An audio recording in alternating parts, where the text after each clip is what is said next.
यदि एक व्यक्ति यदि भारत का मरता है तो पाकिस्तान का 10 व्यक्ति मरता है। पाकिस्तान के 500 किलोमीटर अंदर घुस करके जो इस तरह से आतंकवादी ठिकानों को नष्ट करने का काम कर रही है अपनी सेना। नमस्कार, आप देख रहे हैं भारत एक्सप्रेस और मैं हूं आपके साथ आंचल मित्तल।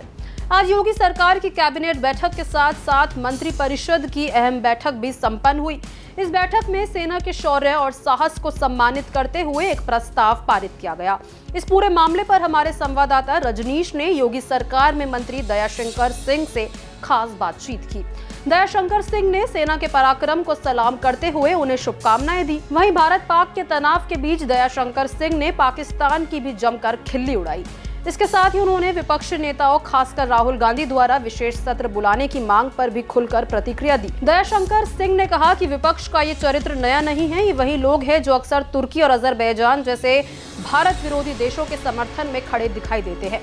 और क्या कुछ कहा दयाशंकर सिंह ने, चलिए आपको सुनवाते हैं। आज योगी सरकार के मंत्रिपरिषद की बैठक हुई, क्या खास चर्चा हुई मंत्रिपरिषद की बैठक में? सबसे महत्वपूर्ण तो ये रहा कि ऑपरेशन सिंदूर पर भारतीय सेना का शौर्य को सभी मंत्रिपरिषद के सदस्यों ने अभिनंदन किया और उनको सेना के तीनों सेनाध्यक्षों को बधाई माननीय योगी जी के नेतृत्व में मंत्रिपरिषद ने दिया।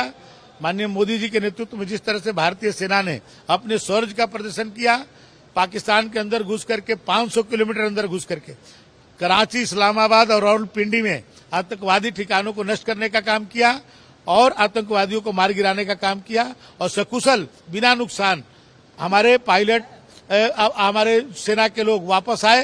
ये भारतीय शौर्य का प्रदर्शन पूरी दुनिया ने देखा, इसलिए भारतीय सेना को मनोबल को और आगे बढ़ाने के लिए उत्तर प्रदेश की तरफ से मंत्रिपरिषद ने उनको बधाई और उनका अभिनंदन किया है।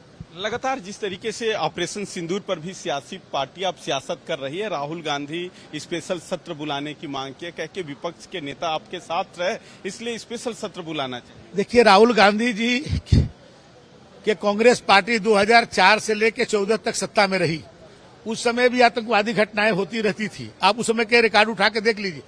उस समय कांग्रेस पार्टी केवल वार्ता तक सीमित रखती थी, वार्ता करेंगे, देखेंगे।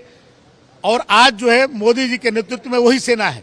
यदि एक व्यक्ति यदि भारत का मरता है तो पाकिस्तान का 10 व्यक्ति मरता है। ये आज भारतीय सेना का मनोबल इतना बढ़ा हुआ है कि पाकिस्तान के 500 किलोमीटर अंदर घुस करके जो इस तरह से आतंकवादी ठिकानों को नष्ट करने का काम कर रही है अपनी सेना। ये लोग बराबर विदेशी मानसिकता से ग्रस्त रहने वाले लोग हैं। अभी आपने देखा, कल ही मैं मीडिया में देख रहा था, जब तुर्की के बारे में पूछा जा रहा था तो उनके प्रवक्ता मुखी खाने लग रहे थे। ये लोग जो है विदेशी परस्त लोग हैं। ये भारत के शौर्य को, भारत के स्वाभिमान को इनको पसंद नहीं आता है।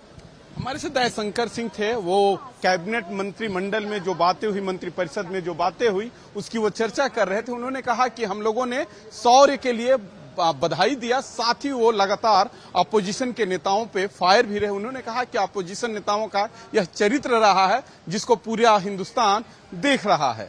अगर पाकिस्तान ऐसी नापाक हरकत आगे करता है तो फिर हम लोग घुस के मारेंगे। सहयोगी राहुल चौहान के साथ रजनीश पांडे, भारत एक्सप्रेस, लखनऊ।